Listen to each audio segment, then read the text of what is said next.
Ẹ̀yin tèmi ṣàlàáfíà lẹ wà gẹ́gẹ́ bí èmi on point by two ṣe wà lénìí.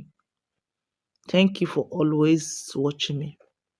Mo kí gbogbo Mùsùlùmí communities, Christian communities, Yorùbá communities, mo kí yín lọ́pọ̀lọpọ̀.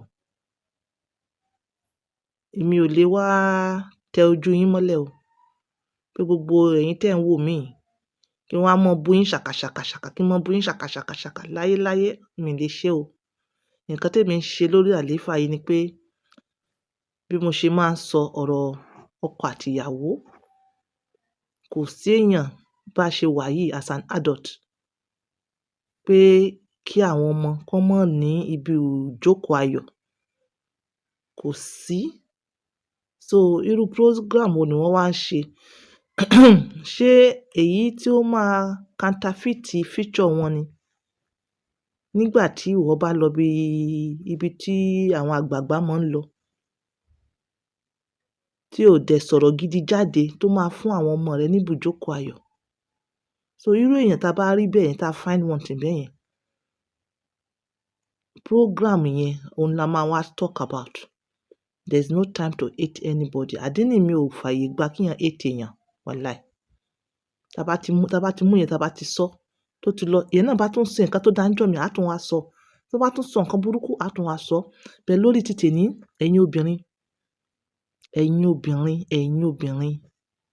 ẹ má jẹ́ kí wọ́n fi nonsense, kí wọ́n fi gba wúrà lọ́wọ́ yín. Ẹ má jẹ́ kí wọ́n fi nonsense, kí wọ́n fi gba wúrà lọ́wọ́ yín. Ẹ má jẹ́ kí wọ́n fi irọ́, kí wọ́n fi gba wúrà lọ́wọ́ yín. Ẹ má jẹ́ kí wọ́n fi irọ́, kí wọ́n fi gba àlùbáríkà lọ́wọ́ yín. Gbogbo ẹ̀yin obìnrin tẹ́ bá ń gbọ́ mi lénìí, tó bá jẹ́ pé ọkọ tẹ́ ẹ ní, ọkọ alálùbáríkà ni, tí àwọn kan wá cajole yín tà, tí wọ́n jẹ́ kí ẹ lose ẹ̀, tí wọ́n fi style, tí wọ́n fi kó ẹrù yín jáde, tẹ́yin náà fi ojú kòkòrò àti alátẹnujẹ àti ìdókùdó tẹ́ fi léra yín jáde. Ẹ tún ní rírú ọkùnrin bẹ́ẹ̀ yẹn mọ́.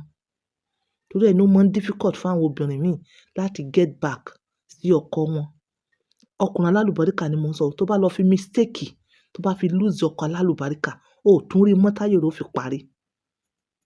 And such woman will die, ó máa die in frustration. Such woman will continue to be in depression. Tí obìnrin yóò bá wá rí bí gbégbà, ó lè kúkú like early death. Ó lè tètè kú. Àbí kó wà depressed, ó jẹ́ pé ó máa ní mental issue. Gbogbo ẹ̀yin tẹ́ bá ti lè fojú kòkòrò, tẹ́ fi sọ ọkọ alálùbáríkà ni mo sọ. Tẹ́ fojú kòkòrò, tẹ́ fi sùúrù, tẹ́ fi tó. Yes, mo mọ̀ pé àwọn obìnrin kan they are going through hell nílé ọkọ.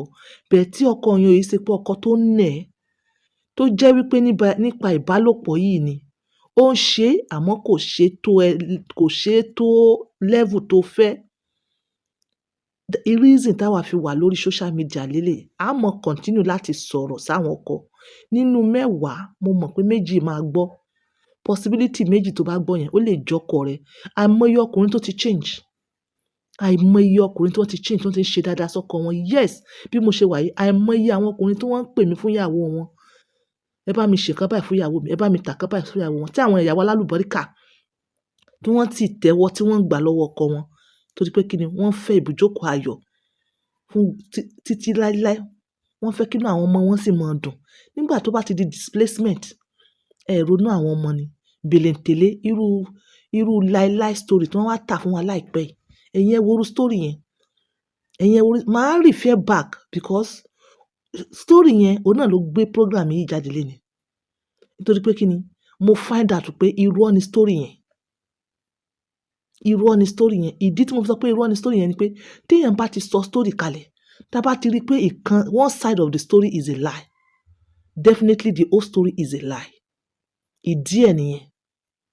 Ọlá pé mo mẹ́nu bọ̀rọ̀ yẹn, òun ló jẹ́ kí n lọ tún wo concluding part. And this is how it goes. Ìgbà tí ọmọ yẹn kọ́kọ́ sọ story yẹn, ní alákọ̀ọ́kọ́ yẹn, ẹnu rẹ̀ kò balance. Ó ń ṣe stagnant. You understand? Perhaps àyà jíjá, nervousness alákọ̀ọ́kọ́. The second time tó wá máa ṣe story yẹn, tó fi wá invite ẹ̀. ẹnu ọmọ yẹn ti mú dáadáa. Nínú story alákọ̀ọ́kọ́ yẹn, ọmọ yẹn sọ wípé CAC làwọn. And that was èyí alákọ̀ọ́kọ́ yẹn should be the number one èyí tó jẹ́ truth because wọn ò tíì ríra pẹ̀lú èèyàn tó anchor program yẹn, wọn ò tíì ríra. Ó ní CAC là máa ń lọ tí ọkọ rẹ̀ bá wà nílé. Ó ní àwọn wà parọ́ fún ọkọ pé òun fẹ́ lọ night vigil nítorí CAC là máa ń lọ. CAC là máa ń lọ. CAC là máa ń lọ. Báwo wá ní CAC là máa ń lọ? Ó fi papọ̀ sí pé Mùsùlùmí ni wọ́n, àmọ́ wọ́n máa ń lọ sóòru bí CAC. Imagine, ẹ wo ọ̀rọ̀ yẹn wò. Ẹ wo ọ̀rọ̀ yẹn wò ní lẹ́nu èèyàn tá a rò pé ó ní integrity. Ẹ wo ọ̀rọ̀ wò. Àwọn náà wá ń sọ, ẹ̀yin play video yẹn, àwọn náà wá ń sọ, wọ́n ní àwọn làwọn mọ̀ọ́mọ̀ kó rí bẹ́ẹ̀. Ẹ dẹ̀ sọ wípé ọmọ yẹn ẹ rírí. Ẹ sọ wípé ọmọ yẹn wá jókòó dè yín ni. Àmọ́ ẹ̀yin sọ wípé ẹ̀yin lẹ mọ̀ọ́mọ̀ kọ́rọ̀ náà kó rí bẹ́ẹ̀. Ẹ̀yin lẹ mọ̀ọ́mọ̀ pé kó sọ pé CAC. Àbẹ́yìn lẹ mọ̀ọ́mọ̀ kó sọ pé òun Mùsùlùmí lòun. Àbí kí lẹ mọ̀ọ́mọ̀? Ẹ̀yin lẹ mọ̀ọ́mọ̀ gbé story yẹn lé lọ́wọ́. Àbí kí lẹ mean? Lórí eléyìí, torí pé kí ni ọ̀rọ̀ gbogbo story yìí, obìnrin lẹ ń lò. Obìnrin ló easy láti lò fún fake miracles tẹ́lẹ̀. Obìnrin náà ni wọ́n ń lò láti dá lérú. Obìnrin ni wọ́n ń lò as instrument because obìnrin easy láti rí, láti lò. Tí wọ́n bá ti promise wọn ní small amount of money, wọ́n wá túró àtòótọ́ jáde. But bí wọ́n ṣe ń lo obìnrin yìí, ọkùnrin náà ló ń bounce back lé lórí. Ọkùnrin ló ń bounce back lé lórí láti tún affect ayé obìnrin náà ni. Ayé yín náà ló máa affect ẹ̀yin obìnrin. Nígbà tí wọ́n bá ti fún yín ní small amount of money, tí wọ́n ní kí ẹ wá sọ story irọ́ papọ̀ mọ́ òótọ́ papọ̀ mọ́ra wọn, wọ́n ó wá fi ọ̀rọ̀ kékeré, ọ̀rọ̀ díẹ̀. Mo ti sọ nínú fídíò mi kan, mo ní ó lè jẹ́ 30%. But wọ́n wá fíìmù sí, wọ́n sọ mọ́ra wọn, ó di 100% láti dùn. Ìwọ ọmọ tí wọ́n kọ́ dáadáa, ìwọ tó jẹ́ pé o ò mọkùnrin rí tó fi fọ́kọ rẹ̀, ṣé ìwọ ni wàá wá tú solo, wàá wá dó ẹ̀gbọ́n ọkọ, wàá dó ọ̀rẹ́ ọkọ. O tún wá jáde kúrò, ó wá síbi pé ò kí ẹ̀. Gbogbo ẹ̀mí èṣù tí wọ́n kó bẹ́ẹ̀ láyà, Ọlọ́run ó bàjẹ́. Ọlọ́run ó bàjẹ́. Tó bá yẹ kí wọ́n lò ẹ́ as instrument láti wá ba ìgbéyàwó jẹ́, Ọlọ́run ó mú ẹ. Ọlọ́run ó mú ẹ. Ọlọ́run ó mú ẹ. Ó gbélé rí báyìí, ò ní rí ibi sọ sí. Ò ní rí ibi gbé kà. Ẹ̀yin obìnrin, ẹ̀yin ọkùnrin, ẹ̀yin obìnrin mo fẹ́ sọ, sorry, ẹ̀yin obìnrin mo fẹ́ sọ, sorry. Ọkọ rẹ̀ manage ẹ, ìwọ àti gbogbo àléébù rẹ̀. O wá ní rárá, o fẹ́ jáde yẹn lọ gbádùn oko. O ò lè gbádùn oko. Wàhálà ló fẹ́ gbádùn. Wàláì. Torí ta ló sọ fún ẹ bẹ́ẹ̀ pé bí wọ́n ṣe ń gbádùn oko nìyẹn? Ṣé oko yẹn gangan ni wọ́n ń gbádùn ni? Àbí when you are with the right partner tó ń ṣèfẹ́, tó ń jẹ̀fẹ́, tó ń gbé gbogbo bùkátà ẹ, tó ń nífẹ̀ẹ́ rẹ, tó ń ṣú ẹ nífẹ̀ẹ́, tó gba àléébù ẹ. Nǹkan tó so mọ́ ìfẹ́, òun ló fi fà wọ́n sọ pé wọ́n ń gbádùn oko. Kì í ṣe pé ìwọ làálẹ̀ kí wọ́n tì bọ̀. Wàá wá wò bí àwọn ọmọ ń gbádùn oko bẹ́ẹ̀. Àbí are you not thinking? Gbogbo exaggeration ni. Perhaps èmi ò mọ̀ bóyá agent ni wọ́n. Although gbogbo èyí tá à ń sọ yìí, wọ́n lè mọ̀ change. But ẹ̀yin tẹ́ ẹ̀ ń gbọ́, ẹ change. Tó bá kù díẹ̀ káàtó níbì kan, ìwọ àti ìyàwó rẹ, ẹ adjust ẹ̀. Nígbà tí wọ́n bá wá sọ gbogbo lie story fún yín tán, ẹ wá mọ̀ ṣìwàwù fún ìyàwó yín. At the end of the day, ẹ pè wọ́n náà ni pé kí wọ́n bá yín ṣe ṣàbáríkòlò, àlè náà ni ó ń jẹ́ bẹ́ẹ̀. Ìyàwó rẹ náà tí wò ó ṣe dáadáa sí, ó máa padà pè wọ́n náà ni. Ó máa padà pè wọ́n náà ni pé kí wọ́n bá wọn ṣe ṣàbáríkòlò. Gbogbo yín wá di product of ṣàbáríkòlò. Ìwọ obìnrin tó bá ti sọ ẹ́ di product of ṣàbáríkòlò, ṣé o ní tẹ́lọ́rùn nílé ọkọ? Wàláì. Wàá ṣe package ẹ̀mí ìró fẹ́ bọ́. Ṣé o mọ̀ pé ọkọ rẹ ìgbà míì o lè ṣe makeup, o lè mọ́ dirun gan, o lè jókòó ṣàpàlà. Ọkọ rẹ ò tiẹ̀ rí, ó ti gbẹ̀ pẹ̀lú àléébù rẹ̀. Àmọ́ eléyìí product of ṣàbáríkòlò, wàá ṣe package ẹ̀mí ìró fẹ́ bọ́. Wàá ṣe package àyà rẹ̀ ó já. Wàá ṣe package báyìí. Wàá ṣe surgery mọ́. Wàá ṣe ìdí mọ́. Wàá fi silicone sójú dánwò. At the end of the day, ẹ̀mí rẹ̀ gan lè bọ́ ń bẹ̀. Ẹ ní tẹ́lọ́rùn. Tí wọ́n bá ti ń kọ yín, kíkọ yẹn ẹ jẹ́ kó dàbí cruising ni. ẹ jẹ́ kó dàbí pé ẹ̀ ń cruise ni if at all ibi mistake tẹ wá ń ṣe lọ́kọláya ẹ wá mú ẹ adjust.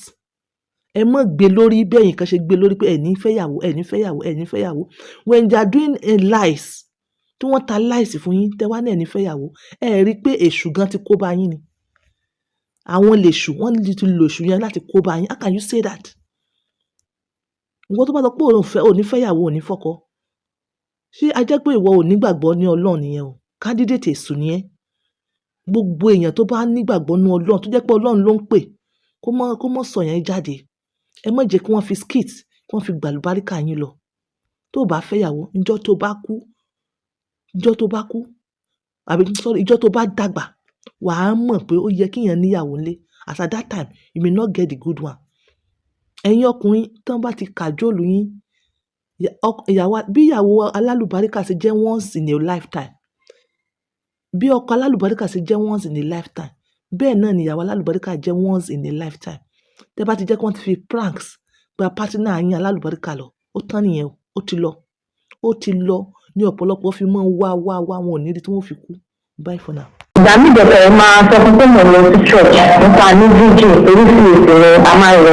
Èyí máa sọ fún pa ní víjì bẹ́ẹ̀ kò máa lọ bá ẹ̀gbọ́n kọ̀ ní a máa lọ sí òtẹ́ a máa ní nice time níbẹ̀. Okay, yìí tó bá wá sí mùsùlùmí ni wọ́n, mo ní voice note ọkọ̀ tó fi ń tẹ́tì mẹ́, mo ní nọ́mbà màmá ẹ̀ lọ́wọ́, sísítà ẹ̀ tó ní kó kúrò lé mo ní nọ́mbà ẹ̀ lọ́wọ́, èmi nìkan fẹ́ gò bẹ́ẹ̀. Ó ní òun máa ń lọ sí ìṣòro bíi òun máa sọ fọ́kàn pé òun lọ sí ìṣòro tó láwọn máa ń lọ sí ẹ̀sìn òru bíi ti CAC ní tó sọ nìyẹn bí àwọn CAC.